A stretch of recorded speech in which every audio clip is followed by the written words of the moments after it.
Para aqueles que não estavam aqui semana passada, feliz 2023. Que Deus te abençoe, em nome de Jesus. Repetir bem rapidinho o que eu falei semana passada. Mas quando inicia um ano, a gente tem expectativas. Não muda nada, né, cara? Dia 31 para o dia 1º, né? Não tem nada místico assim que muda, não tem nada. Não muda nada, é um dia só. A gente vai lá, fica emocionado para ver os fogos, né? Aí acabou, o que é que eu falo? Vou para casa agora, vou para casa, né? É assim, não muda nada, não tem nada diferente. Mas é um momento que a gente para pensar na vida da gente, é um momento que a gente para analisar a vida e projetar o ano seguinte. Em algum momento da vida a gente precisa fazer isso. E que seja então na virada do ano, é bom, né? Faz novas resoluções, projetos, né? E nós estamos aí nessa virada de ano com expectativas. Alguns talvez com muitas expectativas, outros com menos, alguns mais animados, outros talvez mais temerosos, né? Como será, como vai ser, economia, aquela coisa toda que a gente fica sempre na expectativa. Eu falei algumas vezes e quero repetir. Amados, olha só, todos os reinos eles são abalados, mas existe um reino que não é abalado, que é o reino dos céus. E é de lá que nós os alimentamos, é de lá que nós recebemos. Obviamente que nós estamos inseridos num lugar, obviamente que nós estamos inseridos em uma nação, né? Nós brasileiros estamos aqui no país, no Brasil. E as decisões que outras pessoas tomam afetam as nossas vidas, mas independente das ações que eles tomam e afetam as nossas vidas, a nossa resposta a isso é que determina o nosso futuro. Portanto, o seu ano de 2023, ele pode ser muito diferente, se você for diferente. Ele pode ser muito impactante se você no seu coração disser, sabe o que, mano? Por mais que esteja chovendo canivete, eu vou dar um jeito aqui de nós fazer desse limão uma limonada e nós vamos fazer o negócio acontecer. Portanto, e a parte boa disso é que nós podemos contar com o reino dos céus para isso. Nós podemos dar as mãos ao Espírito Santo e dizer, cara, o negócio está feio aqui, como é que a gente faz? Bora lá, vamos caminhar junto. Portanto, independente de como você esteja nesse ano de 2023, eu quero encorajar você a acreditar que sim, que pode ser um ano sensacional na sua vida, porque você decidiu dar as mãos ao Espírito Santo e dizer, nós vamos fazer esse negócio acontecer. Amém? A parte de tudo isso, eu quero desejar a você, talvez a coisa que eu mais desejava aos meus filhos, desejo ainda aos meus filhos. Obviamente que como pai, eu sempre pensei em deixar alguma coisa para eles.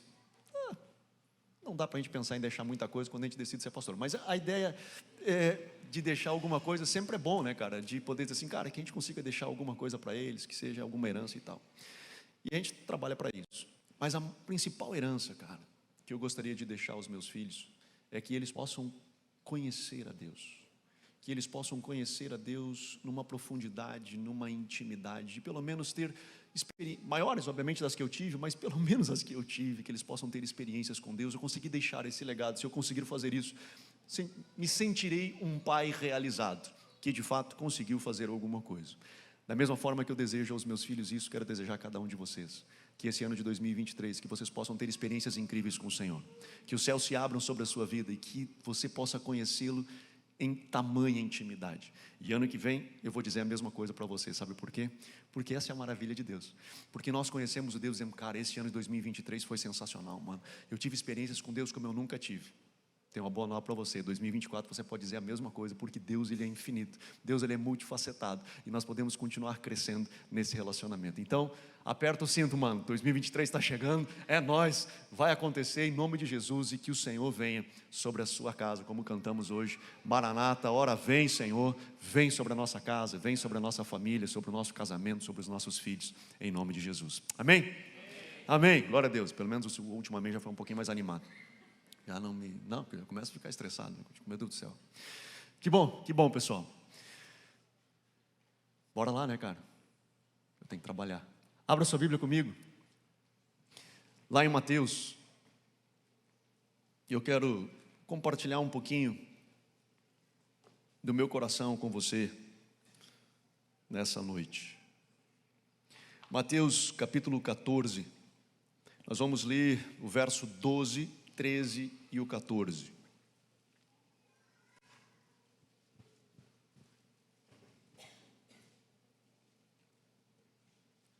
Verso 12 de Mateus, capítulo 14, inicia assim. Então vieram os discípulos de João, levaram o corpo e o sepultaram. Depois foram e anunciaram isso a Jesus. Jesus, ouvindo isso, retirou-se dali num barco para um lugar deserto, à parte. Ao saberem disso, as multidões vieram da cidade seguindo-o por terra.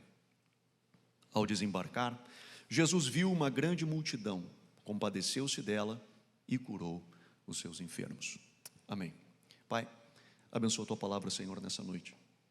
Te pedimos que mais uma vez, assim como já oramos antes, que tu fale conosco, que possamos ouvir a voz do teu Espírito.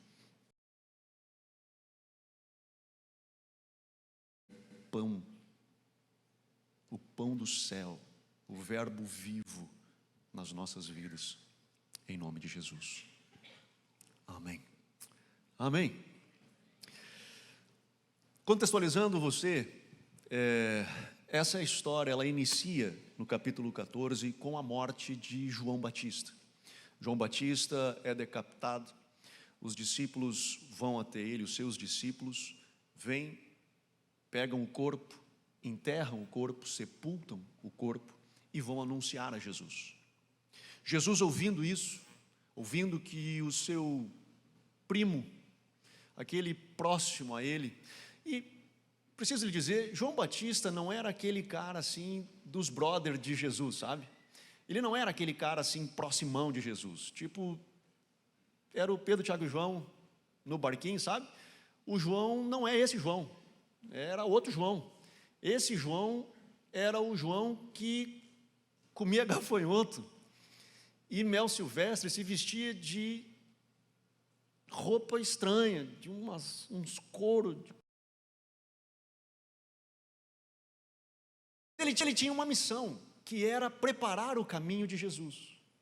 Eles tinham uma conexão espiritual, mesmo que João Batista, pela sua missão, por aquilo que ele havia recebido dos céus, ele não era aquele cara que andava todo o tempo com Jesus, no círculo de Jesus, porque Jesus é aquele cara que ia na casa das pessoas, jantava na casa das pessoas, estava junto, festa de casamento, ele estava lá.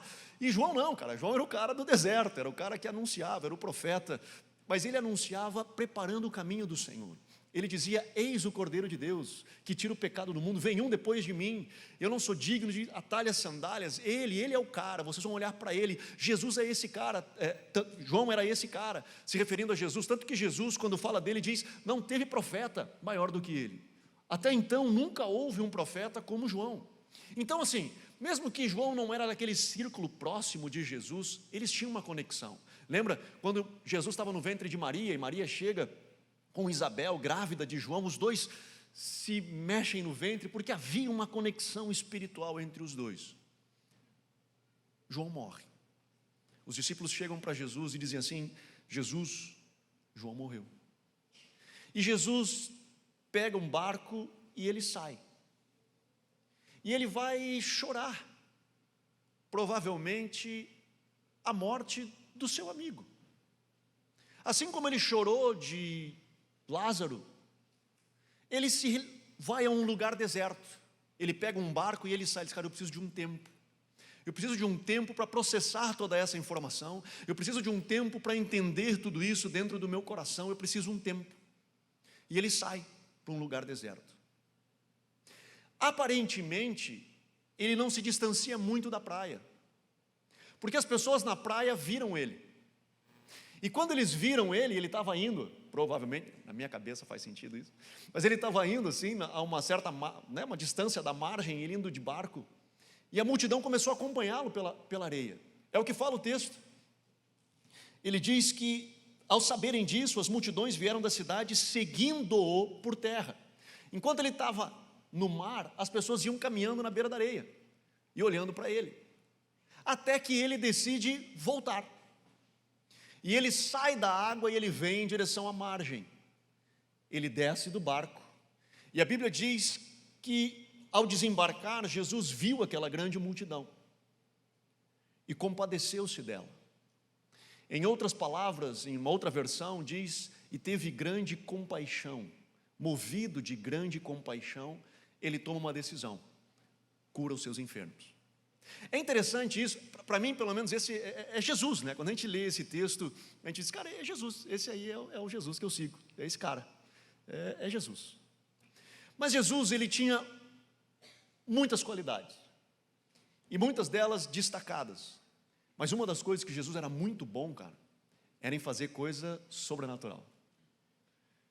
Para multiplicar um pão, para andar sobre as águas, para ressuscitar morto, então, nossa, era top.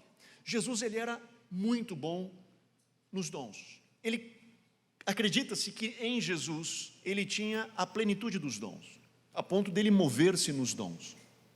E nós vemos isso acontecendo como nessa história. Ele cura as pessoas. Mas é interessante notar de que em nenhum momento da Bíblia, mesmo que Jesus tivesse uma grande fé, e para nós operarmos milagres nós precisamos da fé, é o agente, é a conexão que faz, é a fé. Por mais que Jesus tinha uma grande fé, a Bíblia não destaca a sua grande fé. Em nenhum texto da Bíblia você vai encontrar, por exemplo, a Bíblia dizendo assim: Jesus, movido de grande fé, curou seus enfermos. E Jesus, cheio do poder, ele fez tal. Ele não diz isso, mas você vai encontrar, curiosamente, na Bíblia, em vários textos, dizendo assim: e Jesus, movido de grande compaixão, ele cura os seus enfermos. E Jesus compadece-se e cura o cego. Jesus, movido de compaixão, liberta o endemoniado. Nós vemos vários textos ressaltando a grande compaixão de Jesus. Me parece que este era um dos segredos do ministério de Jesus: se compadecer em favor do outro. Para que eu exerça compaixão, e preciso lhe dizer, sentir compaixão ou ter compaixão não é um negócio muito fácil. Ele não é fácil. Porque para eu ter compaixão, e no latim, a palavra compaixão significa sofrer com. Em outras palavras, eu preciso sentir a dor do outro. Eu preciso ir ao encontro do outro e sentir a dor dele. Ou seja, eu preciso ter um negócio chamado empatia. Eu preciso ser empático com aquela pessoa. Algo no meu coração precisa se conectar com o coração do outro. Eu preciso sentir a dor dele. Eu preciso me colocar nos sapatos do outro e ter empatia, compaixão. Agora me escute, existe uma diferença entre empatia e simpatia. Simpatia é quando eu sou simpático a uma causa. Por exemplo, o Hospital do Câncer Infantil, ele está passando dificuldade, sei lá, e nós, puxa vida, é uma causa nobre, puxa vida, precisam ser ajudados, puxa vida, alguma coisa tem que acontecer. Eu estou sendo simpático a essa causa, não necessariamente empático. Para que eu seja empático, eu preciso de fato me envolver com essa causa. Eu posso ser simpático à necessidade das pessoas, eu posso ser simpático ao problema das pessoas, eu posso ser simpático às situações que acontecem e nós olhamos e dizemos assim: puxa vida, é verdade, me dói no coração sobre essas coisas. Simpático é bom, é melhor do que a gente ser antipático. Pior é se a gente diz assim: que se exploda o outro. Então a gente ter simpatia já é um grande passo. Ter simpatia é melhor do que não ter nada. Então, quando a gente é simpático a alguma causa, é melhor que nada. O problema é quando nós achamos que isso é suficiente. Esse é o problema. É quando nós achamos que eu ser simpático a uma causa, ela já tira aquela responsabilidade minha de um cristão. De eu ser um cristão e, portanto, eu preciso ser simpático às causas sociais, às necessidades do outro, à dificuldade que o outro está passando, eu preciso ser simpático. Não, meu irmão, você não precisa ser simpático. Você precisa ser empático, é diferente. Porque você só olhar e ser simpático não resolve o problema. Nós vemos isso nas redes sociais. Nós vemos isso, normalmente existe um grande engajamento nas redes sociais em uma causa do que propriamente na causa. Nós vemos muitos compartilhamentos, nós vemos muitas coisas acontecendo quando existe uma causa que nós somos simpáticos a ela. Mas quando o bicho pega mesmo, que eu tenho que me comprometer, que eu tenho que pegar junto, que eu tenho que sair da minha zona de conforto, que eu tenho que talvez investir financeiramente, que eu tenho que ir até um determinado lugar, nós não vemos esse mesmo engajamento, porque eu sou simpático, não empático. Deixa eu talvez ajudar você nesse processo todo, para você entender a grande diferença entre simpatia e empatia. A diferença, a principal diferença, ela é geográfica, e eu me explico. Ser simpático, você consegue ser simpático à distância. Empático, não. você precisa estar envolvido, você precisa se colocar nos sapatos do outro, você vai precisar entrar nos sapatos do outro, sentir a dor do outro e dizer assim, cara, sabe o quê? Puxa vida, eu preciso me envolver nisso, eu preciso estar envolvido nisso, o que eu posso fazer por você? Anderson, mas é complicado esse negócio. E vou lhe dizer por quê, Anderson. Porque, cara, eu também tenho problema. E aí, cada um com o seu problema. Eu já tenho dificuldade de lidar com o meu, eu ainda vou ter que lidar com o problema do outro. Eu entendo isso. E meu irmão, deixa eu lhe explicar um negócio. Você que tem problema, se porventura você não saiba disso, eu vou lhe avisar.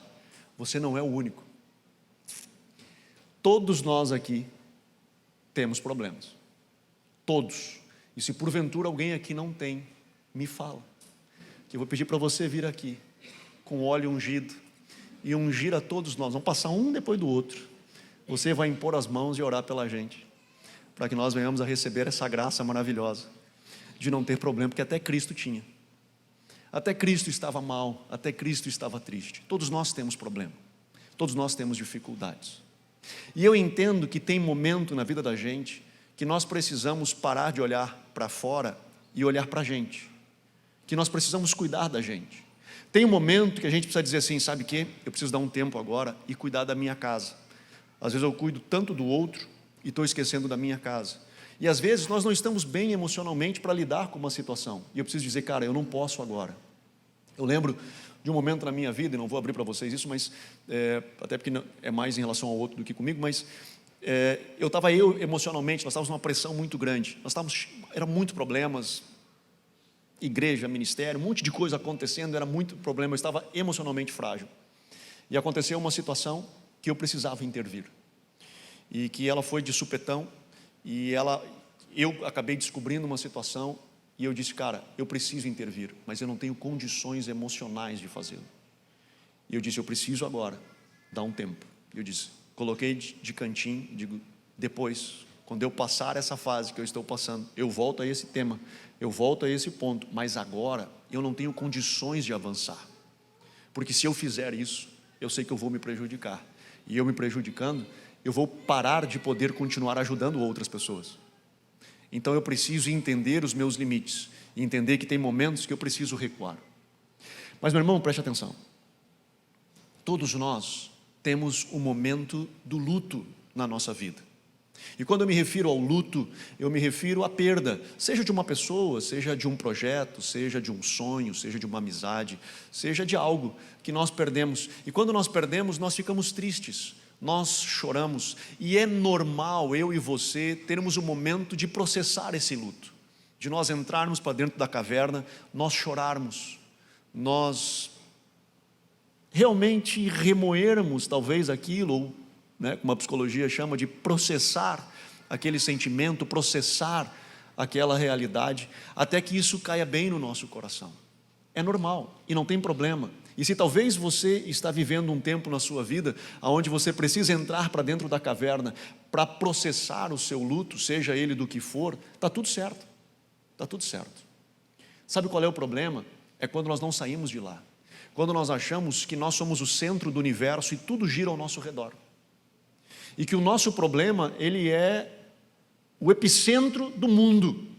E todo mundo ao meu redor tinha que vir resolver a minha situação. É quando eu não consigo mais parar de olhar para o meu ventre. Eu só enxergo o meu ventre, a minha dificuldade, o meu dodói, as minhas dificuldades, como se as minhas dificuldades fossem as únicas do mundo. E nós temos dificuldade de levantar para o lado, olhar e dizer assim, cara, aqui tem algo que precisa de ajuda. Quando nós ficamos muito imersos em nós mesmos, nós começamos a ter um problema. Eu falo isso em relação aos novos convertidos, que quando o cara é novo convertido, ele se converte, ele não sabe muita coisa, ele não entende quase nada. Então ele é um bebê espiritual, e a gente não tem que fazer de tudo, a gente tem que pegar, troca a fralda dele, dá comida na boca, bota para rotar, tudo isso a gente tem que fazer com o bebê espiritual, faz parte, cara, o cara não entende nada, não sabe nada, tem paciência para ficar ouvindo umas coisas, digo, nossa, mano, não, isso aí não. A gente é natural dele. Mas tem uma hora que o bebê, ele começa a crescer e ele começa a botar comida na boca. Ainda que seja com aquele garfo torto que a gente tem para as crianças, que ele pega assim, com aquele garfo, ele só faz assim. né? Ele pega aquele garfo, aquilo, e a gente dá na mão dele, ele enfia na testa, enfia na orelha e tal, até acertar a boca. Mas quando ele começa a acertar a boca, eu falo para a nossa galera, eu digo o seguinte: sabe o que, cara? Se esse bebê, mesmo que ele está comendo assim, enfiando na boca dele, ele já consegue enfiar na boca de outra pessoa também. Ele pode ser pequenininho, ele pode ser criança, ele pode não ter amadurecido tudo na fé, ele pode não ter atingido a maturidade, mas se ele consegue enfiar comida na boca dele, ele já consegue enfiar na boca de outro também. Ele já consegue alimentar outra pessoa, ele já consegue se debruçar em favor do outro, ainda que num nível menor, ainda que limitado, mas ele consegue se debruçar em favor do outro. Ele consegue ajudar o outro, limitado, mas ajuda o outro. A grande questão é que ele para de olhar só para si, e ele começa a estender a mão para o outro. Jesus acabou de perder um amigo, e ele vai para o deserto, ou melhor, para um lugar deserto, né? Porque ele vai para a água, ele vai para um lugar deserto, um lugar afastado. Por quê? Porque ele vai processar o luto, ele vai processar a sua dificuldade, ele vai processar o seu momento de tristeza, ele vai chorar provavelmente, a Bíblia não fala, mas provavelmente ele vai prantear a morte do seu amigo, aquele cara que preparou o seu caminho, aquele cara que ele disse: mano, não tem ninguém igual a ele, nenhum profeta foi maior que esse cara. De repente ele é degolado pela fé, ele é degolado pelo ministério, pelo chamado que Deus deu a ele, de apontar o pecado, de dizer: arrependei-vos. É por isso, por ele ter se firmado na fé, por ele ter ficado firme naquilo que ele acreditava, ele foi morto. Jesus, o verbo, a verdade, entendendo isso, ele vai para um lugar para processar isso, ele vai para um lugar para chorar. De repente, por um curto período de tempo, que eu e você temos e precisamos processar as nossas perdas, processar as nossas dificuldades, ele volta. E quando ele volta, ele encontra uma multidão, e ele encontra a multidão com necessidades, e a Bíblia diz que ele é movido de grande compaixão. Ele para de olhar para o seu ventre e começa a olhar para o outro. Ele para de olhar só para as suas limitações e começa a olhar em direção ao outro, dizendo assim: o que eu posso fazer por você? Eu tenho os meus problemas, acabei de perder uma pessoa,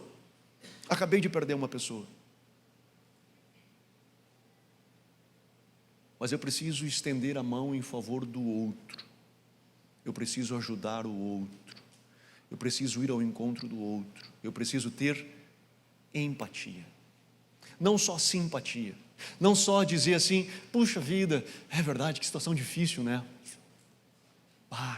Nem te conto. Cara, o que eu posso fazer? Talvez eu não vou conseguir me envolver de tudo e não preciso mudar o mundo, mas eu preciso mudar o meu mundo, eu preciso mudar aquilo que está perto de mim, estender a mão para as pessoas que estão ao meu redor. De novo, eu não vou conseguir resolver o problema de todas as pessoas, eu não vou, e não tenho essa ambição, mas eu poder ajudar algumas pessoas e mudar a realidade de algumas pessoas, ver o mundo dessas pessoas ser transformado, talvez por uma ação minha, por um estender de braço meu, por ir ao encontro. Por isso que eu digo, não basta só sermos simpáticos, nós temos que ser empáticos, porque para eu estender a mão, esse estender a mão tem que ser tão extensivo possível, a ponto do outro conseguir tocar nela. Eu tenho que estar tão perto geograficamente, a ponto do meu estender a mão seja possível de outro agarrá-la. Portanto, não basta ser só simpático, não basta só eu me mover com as causas, não basta só eu olhar e dizer assim: é verdade, isso aí seria importante realmente. Cara, eu preciso me mover em favor do outro. Sabe o que isso faz? Isso faz uma igreja que vive compaixão, faz de uma igreja que começa a se mover em compaixão. E como é que a gente faz isso, Anderson? Como é que a gente começa a viver nesse negócio? Primeiro, mano, começa você, eu, não é nós. Porque se a gente olha e diz assim: é verdade, a igreja precisa ser mais compassiva, ela tem que ter mais compaixão. Não é a igreja que tem que ter compaixão, porque, de novo, quando eu digo assim, a igreja precisa ter mais compaixão, eu estou sendo simpático à causa da igreja ser compassiva. Então, assim, me é simpático a igreja ser empática. Mas não adianta eu ser simpático a uma causa, não adianta eu ser simpático à empatia. Eu preciso ser empático à empatia. Compliquei, mas é isso aí. Eu preciso, de fato, me debruçar sobre isso. Não basta dizer: cara, é verdade, que pregação top. Eu preciso realmente, é legal, a igreja toda, não, mano, a igreja toda não, eu, Anderson, preciso ser compassivo, ter compaixão. E começa assim, começa eu olhando para mim e dizer assim, cara, sou eu. Então eu começo a olhar para o lado e dizer assim, dentro da minha casa, como eu posso ser mais compassivo, como eu posso ter compaixão, como eu posso sentir a dor daquele outro, não passando mais a olhar a partir da minha perspectiva, mas tentando entender o outro, como o outro está vivendo. Isso é compaixão, é eu abrir mão do meu direito em favor do outro, é eu olhar e responder a ele de acordo com o que ele pode entender. Anderson, mas isso é complicado, sabe por quê? Porque às vezes a gente fica ajudando os outros e as pessoas, elas não merecem ser ajudadas. A gente fica ajudando e ajudando e ajudando e às vezes elas são aproveitadoras. É verdade, tem muito mesmo. E eu já ajudei pessoas que me enrolaram, que mentiram para mim. Eu já me envolvi para ajudar um cara que eu achei que eu estava ajudando ele e o bicho tinha fugido da cadeia e foi para minha casa. Olha isso. Eu estava agora hospedando um foragido da justiça na minha casa. Até que eu descobri, obviamente, quando eu fazia um trabalho na cadeia, na época, né, nos presídios de capelão, e aí toda semana eu ia, no meio da semana ele apareceu lá em casa, e digo, mano, que legal, não, fui solto, que massa, vem para cá, vou te ajudar, arrumar emprego, tananã. No final de semana descobri que o bicho tinha fugido da cadeia, e estava lá em casa. Acontece um monte de coisa, mas todas as vezes, cara, que eu fiz por amor ao Senhor. Todas as vezes que eu saí da minha zona de conforto, eu não saí porque eu amo aquela situação desesperadamente. Eu saí porque dentro do meu coração tem algo que move de amor por Ele, e por amar a Ele eu preciso me debruçar em favor do outro. Por isso que Jesus diz, toda vez que você saiu da sua zona de conforto e alimentou o que teve fome, tu fez para mim. Todas as vezes que tu vestiu o que estava com frio, porque tu teve que ir até o cara que estava com frio e vesti-lo, tu fez isso a mim. Todas as vezes que você foi me visitar na cadeia e veio até onde eu estava preso, você fez isso para mim. Você veio ao meu encontro. Então nós nos debruçamos em favor do outro porque nós amamos Jesus. Talvez amamos as pessoas que são próximas a nós, mas talvez não temos relação nenhuma com aqueles a qual nós estamos estendendo a mão e nós temos compaixão. E nós temos compaixão porque nós amamos a Ele. Mas Anderson, e se eu estiver jogando pérola aos porcos? Corre o risco. E como é que a gente cuida para que isso não aconteça? É complicado. Essa linha de chegar ao momento e dizer assim, cara, estou jogando pérola aos porcos, ou não, ele é muito difícil, principalmente na perspectiva de quem está recebendo. Porque às vezes a gente está ajudando e não está vendo resposta, e a gente diz assim, cara, estou botando fora, mas talvez era mais uma pressionada que a gente tinha que dar para o negócio explodir, para a coisa acontecer. Só que a gente cansou.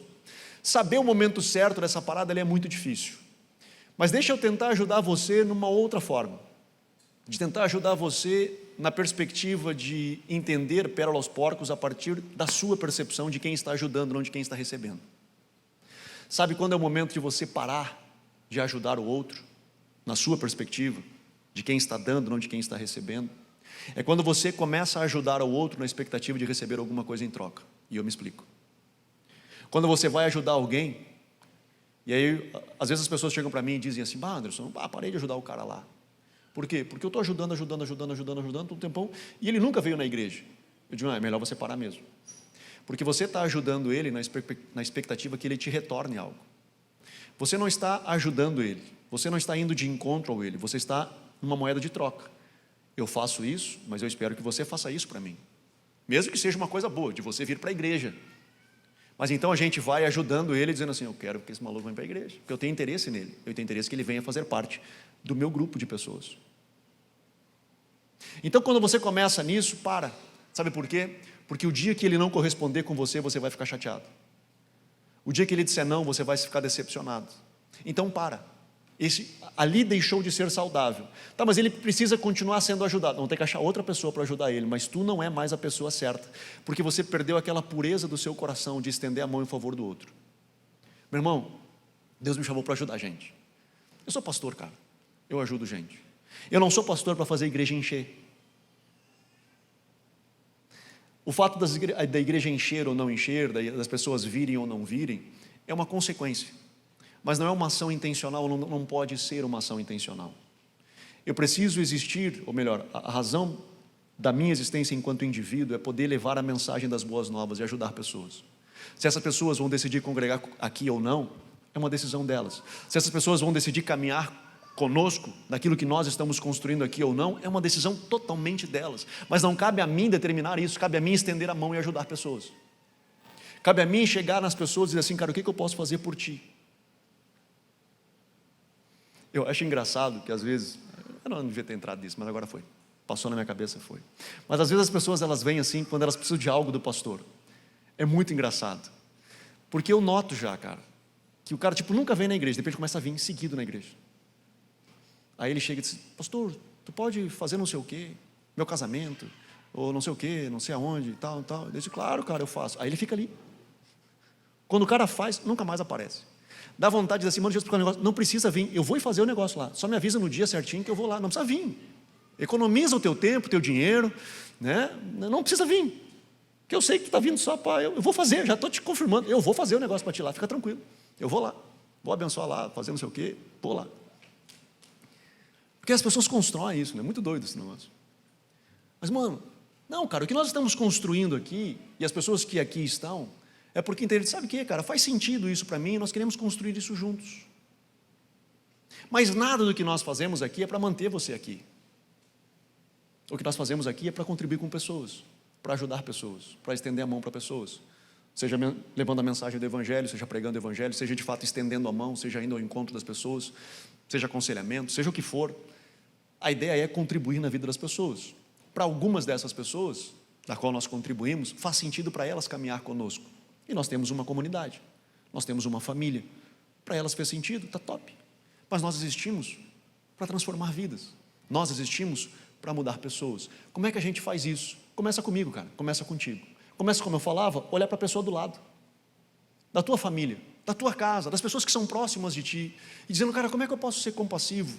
Como é que eu posso ter compaixão com esse cara e ajudar essa pessoa?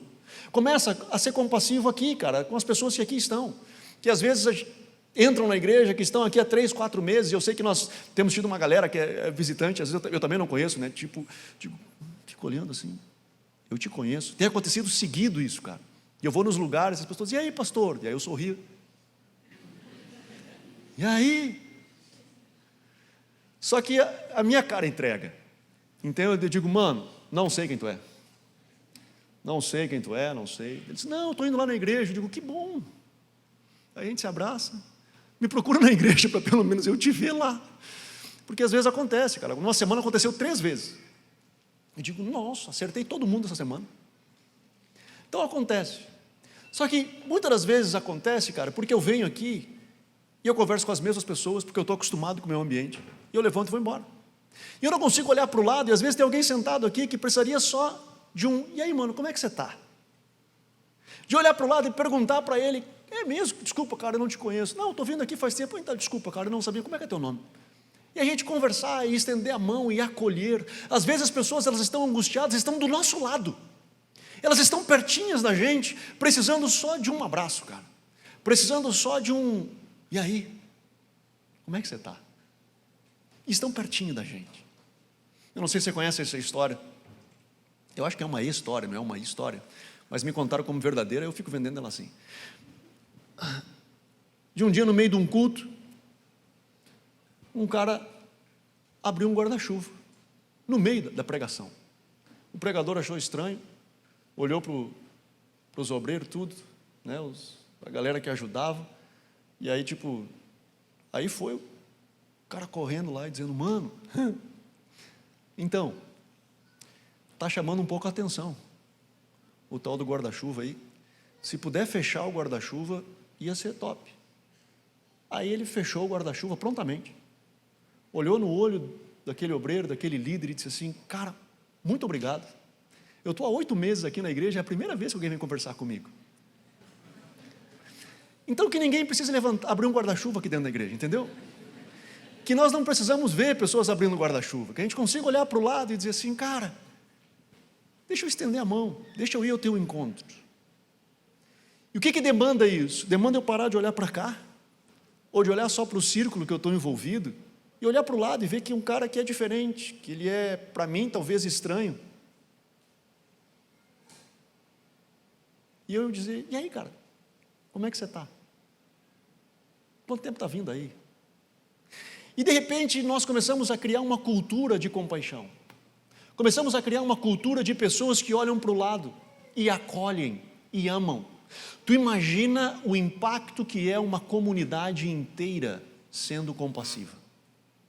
De uma cultura de compaixão. A Bíblia nos conta de que nesse ambiente de compaixão, na vida de Jesus, milagres aconteciam. Logo depois, ele multiplica pão. Logo depois, ele acalma a tempestade, ele anda sobre as águas. Nós vemos Jesus se movendo em compaixão, em favor do outro, sentindo a dor do outro. De novo, tem momentos na nossa vida que nós olhamos para nós. Tem momentos que a gente pega o barco, vai para um lugar deserto, mas a gente não fica lá o tempo inteiro. A gente não mora lá o tempo inteiro. A gente vai voltar, às vezes ainda sangrando, às vezes ainda doendo, às vezes ainda não bem, sabe? Ainda tendo que lidar com tudo isso, mas a gente vai servindo o outro. E a gente vai vendo Deus mover através da nossa vida. A gente vai vendo Deus tocar pessoas. A gente vai vendo Deus transformar vidas. E eu não preciso dizer um negócio para você. Se porventura você ainda não experimentou. Todas as vezes que você vê Deus mover através da sua vida, para transformar pessoas, para curar pessoas, para tocar pessoas, para botar um sorriso na cara de alguém que estava triste, mano, você recebe uma injeção de energia, você recebe um gás da parte do céu sobre você, dizendo assim, top, eu quero fazer isso o resto da minha vida, porque nós estamos nos colocando semelhantes a Jesus. Jesus, ele é um exemplo para nós em tantas coisas, em muitas coisas, mas nós temos referência em sermos compassivos. Nós temos o nosso mestre, uma grande referência, em pararmos de olhar para o nosso ventre e começarmos a olhar para o lado e dizer o que eu posso fazer por ti, como eu saio da minha zona de conforto para ir até o teu encontro, sendo não apenas simpáticos à empatia, mas sendo empáticos a essa causa. Amém?